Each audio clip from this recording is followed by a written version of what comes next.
Hi there, it's Messy Moments with Marcy, and today we're going to be talking about whose voice are you listening to? That's right. Your ears are attuned to something or someone, and you've got to decide who you're listening to, what you're going to do. Are you going to follow what you hear? I've been digging into a couple passages that have just really stood out to me, and I saw this beautiful side-by-side comparison that I thought I would share. So, one side says God's voice, and the other side says Satan's voice. Oftentimes we can hear all sorts of different voices in our head.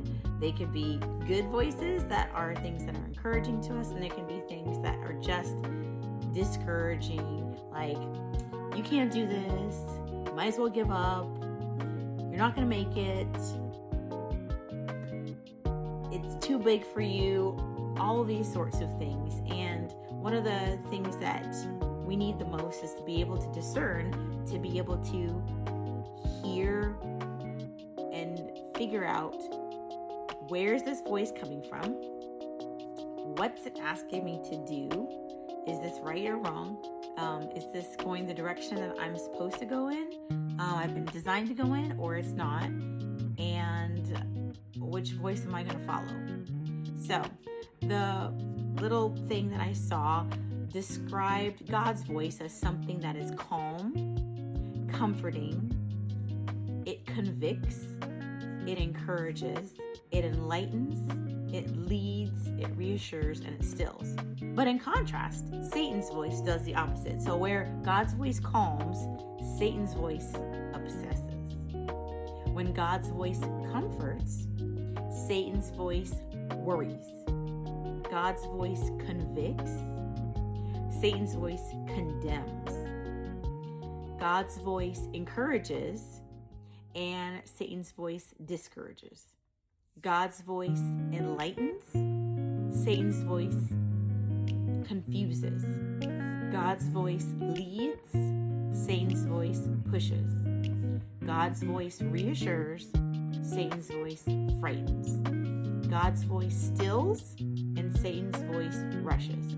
So there's sometimes when I'm in the middle of a bunch of different thoughts, I'm like, okay, which side is this voice on? Is it rushing, worry, condemning, discouraging, confusing? That's not on God's voice side. Is it calm? Is it convicting? Is it leading? Is it reassuring? That's on God's voice side. And when I thought about that, I thought about a passage in the Bible where it talks about hearing God's voice. We're in John 10, and it's the whole passage that talks about Jesus is the good shepherd. And I'm just going to just read this and just think through what these things mean. John 10, verse 10. I can guarantee this truth. The person who doesn't enter the sheep pen through the gate, but climbs somewhere else, is a thief or robber. So just right there. The sheep, us, are used to the person caring for us. They come in through a certain way. They go through the main gate. They bring us our food. They take us out to hang out. We're used to a certain thing. But somebody else is going to come in, and they're not going to come a legitimate way.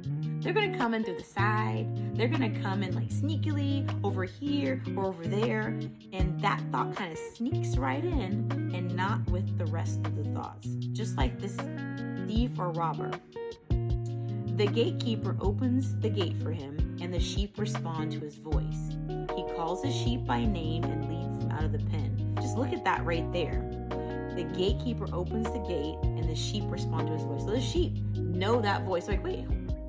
Oh, yeah, we know his voice because they've been hanging out with him. They know who feeds them. They know who loves on them. They know who fights for them. Are you close enough to Jesus that you can hear his voice? That you know him? That he knows you? That you can recognize when he's saying something? Have you been spending enough time in the Word to really hear his voice? Or are you drowned out of his voice and you can't really hear it because there's too many other voices in your life? Or you've been listening to the same wrong voices over and over and over again that your ears are not attuned to the right voice. So he comes in, they recognize his voice. It says in verse 5, John chapter 10, verse 5, they won't follow a stranger. Instead, they will run away from a stranger because they don't recognize his voice. Oh, that is so beautiful. When you're so wrapped up in what Jesus is saying, when you hear something that is not right, you're gone. You are out of the door. You're like, this is unacceptable. I don't receive this. I don't get this. Nope.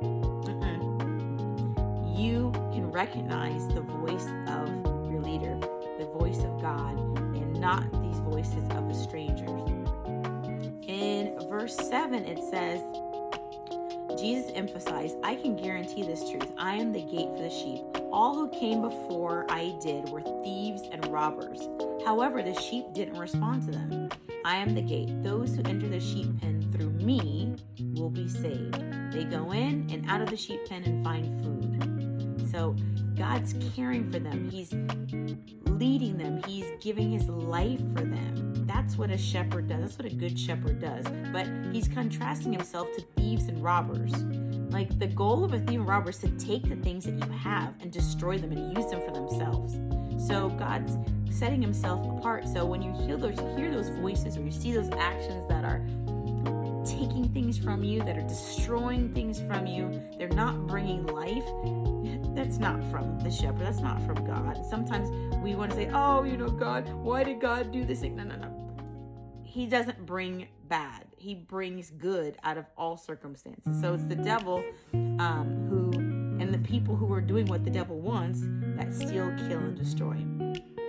But in verse 10, it says, a thief comes to steal, kill, and destroy. But I came so that my sheep will have life and they will have everything they need.